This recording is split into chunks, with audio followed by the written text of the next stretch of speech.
दोस्तों आप सभी 8 अप्रैल 2024 को है सोमवती अमावस्या। दोस्तों सोमवती अमावस्या का एक ऐसा दिन होता है जो कि कई महीनों बाद आता है।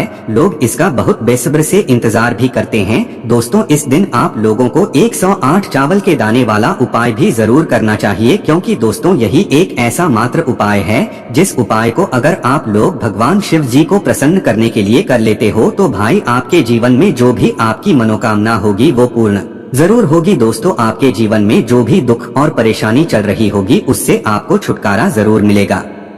ठीक है, पर उपाय को आपको पहले अच्छे से सुनना है कि आखिरी 108 चावल के दाने वाला उपाय कैसे करना है। भले ही आपने पहले सुना हो करा हो, पर उपाय को जितना अच्छे से सुनोगे आप उतना अच्छे से उपाय को करोगे, और उपाय को जब अच्छे से सुनोगे तो उपाय का आपको फल भी बहुत ही अच्छा और बहुत बड़ा और बहुत जल्दी मिलेगा। ठीक है, तो आपको करना क्या है दोस्तों, आप बहुत ही ध्यान से सुनिए। देखिए 108 चावल के दाने वाला उपाय सबसे पहले हम लोग ये समझ लेते हैं कि करना किसको है, कौन कौन ये 108 चावल के दाने वाला उपाय कर सकता है। तो देखिएगा, जवाब है 108 चावल के दाने वाला उपाय वह व्यक्ति कर सकता है जिसको अपनी मनोकामना भगवान शिव जी से पूर्ण करवानी हो। किससे पूर्ण करवानी हो? भगवान शिव जी से। या आपके जीवन में कोई दुख और परेशानी चल रही हो, आपको उससे छुटकारा प्राप्त करना हो और वो आप भगवान शिव जी से प्रार्थना करना चाहते हो, या आपकी कोई मन की बात है, दिल की बात है जो आप भगवान शिव जी से कहना चाहते हो, या मात्र भगवान शिव जी को प्रसन्न करने के लिए करना चाहते हो, तो आप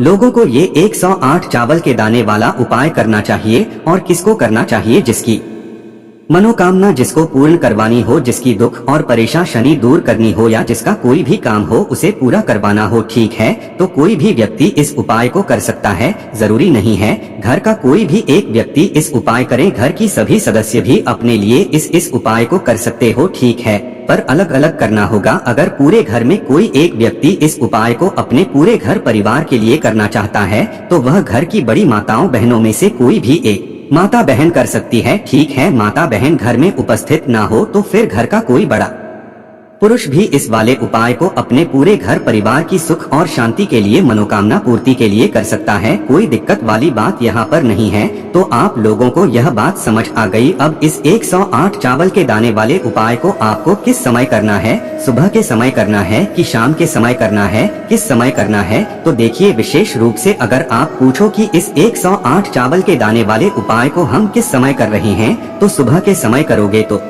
ज्यादा बेहतर है। बाकी दोस्तों आप इस वाले उपाय को शाम के समय प्रदोष काल में भी कर सकते हो। ठीक है, देखो सुबह अगर उपाय कर रहे हो तो कितने बजे तक कर सकते हो? देखो जितना जल्दी उपाय को आप लोग सुबह सुबह करोगे उतना ज्यादा अच्छा होगा। बाकी 10, 11, 12 बजे तक भी अगर उपाय करोगे, थोड़ा बहुत लेट भी हो जाता है किसी कारणवश, तो भी आपका उपाय काम जरूर करेगा। वहीं अगर शाम की बात करें तो देखो शाम के समय का एक प्रदोष काल होता है। प्रदोष काल का ही एक बड़ा विशेष महत्व होता है। उसी समय के अंतर्गत आप लोगों को ये वाला उपाय करना होता है।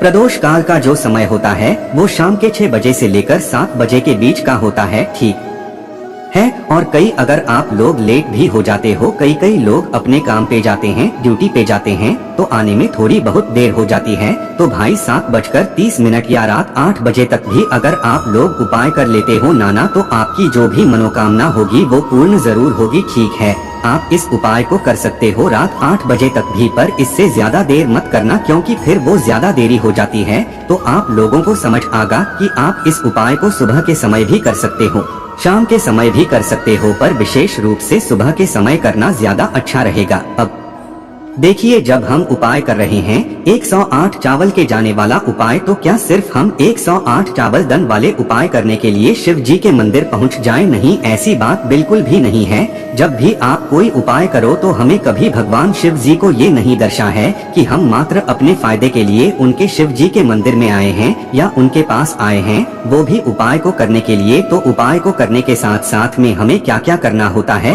भगवान शिव जी की पूजन अर्चना के लिए कुछ सामग्री लेकर जाना होता है। तो वो सामग्री क्या होगी वो भी हम आपको बता देते हैं। तो देखिए, जब आप अपने 108 चावल के दाने वाले उपाय को करने के लिए जा रहे हो तो उसके साथ में आप लोगों को पूजन अर्चना के लिए कुछ सामग्री भी जरूर रखनी है। जैसे सुबह के समय अगर आप लोग भगवान शिव जी के मंदिर जा रहे हो तो कम से कम 1 लोटा जल तो आप लोगों को लेकर जाना ही जाना है। और बाकी जो लोग प्रतिदिन शिव जी के मंदिर जाते हैं 1 लोटा जल लेकर जाते हैं और भी पूजन सामग्री लेकर जाते हैं, उनके लिए कोई दिक्कत वाली बात नहीं है। वो अपनी वैसी की वैसी ही पूजन सामग्री लेकर जाएं, साथ ही में उपाय की सामग्री भी जरूर लेकर जाएं, क्योंकि दोस्तों यह वाला जो उपाय है यह तब होगा जब आप पहले शिव जी की पूजन अर्चना करोगे, उसके बाद होगा, ठीक है। इसलिए इस बात का आप लोगों को ध्यान रखना है, ठीक है। तो आप लोगों को कम से कम 1 लोटा जल तो लेकर जाना ही जाना है, जो लोग सिर्फ उपाय को करने के लिए जा रहे हैं। बाकी जो लोग प्रतिदिन जाते हैं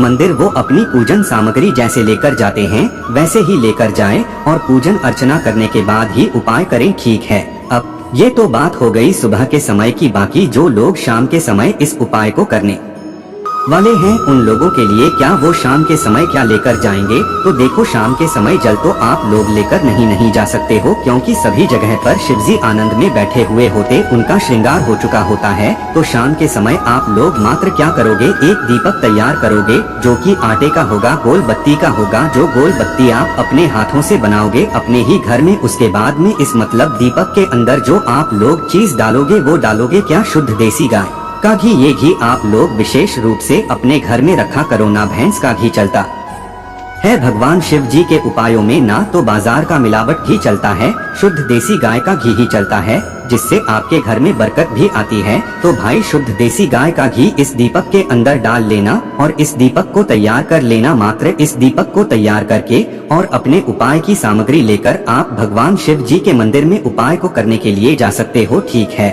और पहले जाकर आप लोगों को दीपक जलाना है, उसके बाद में ही आप लोगों को उपाय करना है। इस बात का आप लोगों को ध्यान रखना है, ठीक है। तो ये बात भी आप लोगों को समझ आ गई होगी कि हमें उपाय के साथ साथ में कुछ पूजन सामग्री भी लेकर जानी है, खाली उपाय को करने की सामग्री लेकर नहीं जानी है, ठीक है। अब इसके बाद में दोस्तों हम समझते हैं इस 108 चावल के दाने वाले उपाय को करने की विधि। सबसे पहली चीज दोस्तों, ये 108 चावल के दाने हम लेंगे कहाँ से, क्या घर में से लेना है, क्या बाजार से खरीद कर लाना है, क्या पूजन वाले चावल लेना है, या कौन से चावल लेना है जो कि हम उपाय में प्रयोग करेंगे। तो देखो, इसका सबसे अच्छा और साधारण हम आपको तरीका बता देते हैं। आपके घर के रसोई घर में, ठीक है, जहाँ पर आपका भोजन बनता है उस रसोई घर में आप लोगों को जाना है। आपके घर के रसोई घर में जो भी चावल हो, ठीक है, आपको मात्र उन चावलों में से 1 मुट्ठी चावल निकालना है। कितने, 1 मुट्ठी या 1 कटोरी में भरकर आप लोग चावल निकाल लेना है, ठीक है। बस वो चावल बड़े होने चाहिए, वो टूटी वाले चावल नहीं होने चाहिए। इस बात का ध्यान रखना। आपके घर में जो भी चावल हो आप कोई सी भी चावल इस उपाय में प्रयोग कर सकते हो, टूटी वाले को छोड़कर। जो बिल्कुल छोटे छोटे से चावल के दाने होते